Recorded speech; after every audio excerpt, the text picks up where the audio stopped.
ओम शांति। आज 4 अगस्त 2025 के प्यारे बाप दादा के अनमोल मधुर महावाक्य हैं। आज की मुरली के सार में गार्डन ऑफ अल्लाह बागवान बाबा ने किंग फ्लावर खुशबूदार फूल बनने के लिए बाबा कहे कि आत्मा में कोई भी विकारों की बदबू ना रहे।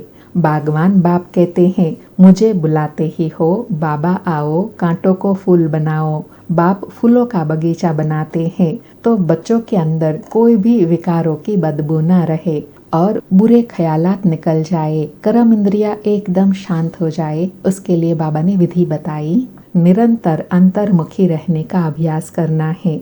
बाबा कहे ऐसी पावरफुल स्थिति बनानी है जो चारों ओर बिल्कुल सन्नाटा हो जाए, कर्म इंद्रिया एकदम शांत हो जाए, कोई चुरपुर नहीं, 1 सेकंड में शरीर से डिटैच हो जाए, देह की दुनिया की कोई भी सूद बूद न रहे। और साथ में कहा कि 1 सेकंड में जाने और आने का अभ्यास करना है। अर्थात देखो, कर्म करते जैसे ही फ्री हुए 1 सेकंड में देह से न्यारे हो गए, परम धाम पहुंच गए। जब देखा कार्य है तो वापस देह का कर्म इंद्रियों का आधार लिया, कर्म किया, फिर डिटैच हो गए। बाबा कहे यह अभ्यास ही विकारों के अंश को समाप्त करेगा। और कहा अशरीरी हो, बाप की याद में बैठो और साथ साथ सृष्टि चक्र को याद करो। इनको स्वदर्शन चक्र कहा जाता है, जिससे आसुरी ख्यालात समाप्त होते जाएंगे। फिर कहा बाप आए हैं निर्विकारी दुनिया बनाने के लिए। तो बाप कहते हैं, बच्चे काम महाशत्रु हैं, इन पर जीत पानी है, संपूर्ण निर्विकारी पवित्र बनना है। गृहस्थ व्यवहार में रहते हुए कमल फूल समान पवित्र बनना है। यह 1 जन्म पवित्र बनने से भविष्य 21 जन्म तुम पवित्र दुनिया का मालिक बनेंगे। बाबा कहे सदा स्मृति और नशा रहे, हम विश्व पर विजय पा रहे हैं याद के बल से। याद से ही विक्रम विनाश होंगे। और आज बाबा ने संगम युग की श्रेष्ठ स्थितियों का यादगार व जो दृष्टांत देते हैं वह स्मृति में दिलाया। एक तो बाबा कहे अंगद का यादगार दिखाते हैं, वह भी संगम युग का है, अचल अडोल अवस्था का। दूसरा हनुमान का भी यादगार दिखाते हैं, निश्चय बुद्धि विजय का यादगार। तीसरा भ्रमरी का भी दृष्टांत देते हैं, तुम बच्चे अभी ही विष्टा के कीड़ों को ज्ञान योग की भूं भूं कर पतित से पावन बनाते हो। और चौथा एग्जाम्पल दिया कछुए का, अभी ही तुम अभ्यास करते हो इंद्रियों को समेटकर अंतर्मुखी हो बैठने का, एकदम शांत स्थिर एकाग्र, जैसे यह सृष्टि है ही नहीं। फिर और याद के लिए कहा कि भोजन खाने समय बाप की महिमा करते रहो। बाप को याद कर खाने से भोजन भी पवित्र हो जाता है, जिससे शक्ति मिलती है। जब बाप को निरंतर याद करेंगे तब याद से ही बहुत जन्मों के पाप कटेंगे और तुम सतो प्रधान बन जाएंगे। बाबा कहे देखना है हम कितना सच्चा सोना बना हूँ, आज कितना घंटा याद में रहा। याद का पुरुषार्थ बढ़ाना है।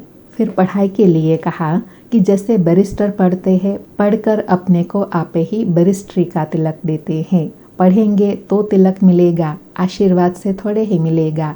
ऐसे अभी तुम बच्चे भी पढ़ाई पढ़कर अपने को आपे ही राज तिलक देने के लायक बनना है। बाबा कहे दुनिया में राजा बनते हैं दान पुण्य करने से। अभी तुमको मिला है अविनाशी ज्ञान धन, वह धारण कर फिर दान करना है। यह है सोर्स ऑफ इनकम। तुम जितना अच्छा पढ़ेंगे उतना 21 जन्म तुम्हारी पढ़ाई कायम रहेंगी। और लास्ट में बाप समान बनने के लिए कहा कि जैसे बाप कल्याणकारी है, वैसे बच्चों को भी कल्याणकारी बनना है, सबको रास्ता दिखाना है। और साथ में कहा क्रिमिनल आई एकदम निकाल देनी है, अपनी संभाल रखनी है। आंखें भी मतवाली बन जाती हैं, तो कोई भी लालच में नहीं आना है, कोई भी बातों के प्रभाव में नहीं आना है। बाबा कहे दूसरों की बातों का प्रभाव तब पड़ता है जब अपनी स्थिति कमजोर होती है। तो बाहर के सब प्रभावों से बचने के लिए अपनी श्रेष्ठ स्थिति बनानी है। सुनते हैं आज के प्यारे बाप दादा के मधुर महावाक्य। आज बाबा कहे मीठे बच्चे, बाबा आए हैं तुम्हें किंग फ्लावर बनाने, इसलिए विकारों की कोई भी बदबू नहीं होनी चाहिए। आज मुरली से प्रश्न है, विकारों का अंश समाप्त करने के लिए कौन सा पुरुषार्थ करना है। उत्तर में बाबा कहे निरंतर अंतर्मुखी रहने का पुरुषार्थ। अंतर्मुख अर्थात सेकंड में शरीर से डिटैच, इस शरीर की सूध बूध बिल्कुल भूल जाए। एक सेकंड में ऊपर जाना और आना, इस अभ्यास से विकारों का अंश समाप्त हो जाएगा। कर्म करते करते बीच बीच में अंतर्मुखी हो जाओ। ऐसा लगे जैसे बिल्कुल सन्नाटा है, कोई भी चूरपुर नहीं अर्थात कोई हलचल नहीं। यह सृष्टि तो जैसे है ही नहीं। बाबा कहे ऐसी जब बिल्कुल अचल अडोल अवस्था बन जाए, एक बाबा दूसरा ना कोई, तब विकारों का अंश समाप्त हो जाएगा। सारी मुरली से धारणा के लिए सार है। पहला पॉइंट, अविनाशी ज्ञान धन स्वयं में धारण कर फिर दान करना है। पढ़ाई से अपने आप को स्वयं ही राज तिलक देना है। जैसे बाप कल्याणकारी है वैसे कल्याणकारी बनना है। दूसरा पॉइंट, खाने पीने की पूरी पूरी परहेज रखनी है। कभी भी आंखें धोखा न दे, यह संभाल करनी है। अपने को सुधारना है। कर्म इंद्रियों से कोई भी विकर्म नहीं करना है। आज प्यारे सतगुरु का वरदान है, मनसा शक्ति के अनुभव द्वारा विशाल कार्य में सदा सहयोगी भव। मनसा शक्ति के अनुभव द्वारा विशाल कार्य में सदा सहयोगी भव। स्पष्टीकरण है, प्रकृति को तमोगुणी आत्माओं के वाइब्रेशन को परिवर्तन करना तथा खूने नाहक वायुमंडल वाइब्रेशन में स्वयं को सेफ रखना, अन्य आत्माओं को सहयोग देना, नई सृष्टि में नई रचना का योग बल से प्रारंभ करना, इन सब विशाल कार्यों के लिए मनसा शक्ति की आवश्यकता है। मनसा शक्ति द्वारा ही स्वयं की अंत सुहावनी होंगी। मनसा शक्ति अर्थात श्रेष्ठ संकल्प शक्ति। एक शिव बाबा के साथ बुद्धि की लाइन क्लियर। अभी इसके अनुभवी बनो, तब बेहद के कार्य में सहयोगी बन बेहद विश्व के राज्य अधिकारी बनेंगे। बाबा कहे बेहद विश्व के राज्य अधिकारी बनने के लिए अभी क्या करना है? मनसा शक्ति को पावरफुल बनाना है और उस शक्ति के आधार से ही सर्व कार्य में सहयोगी बन सकेंगे।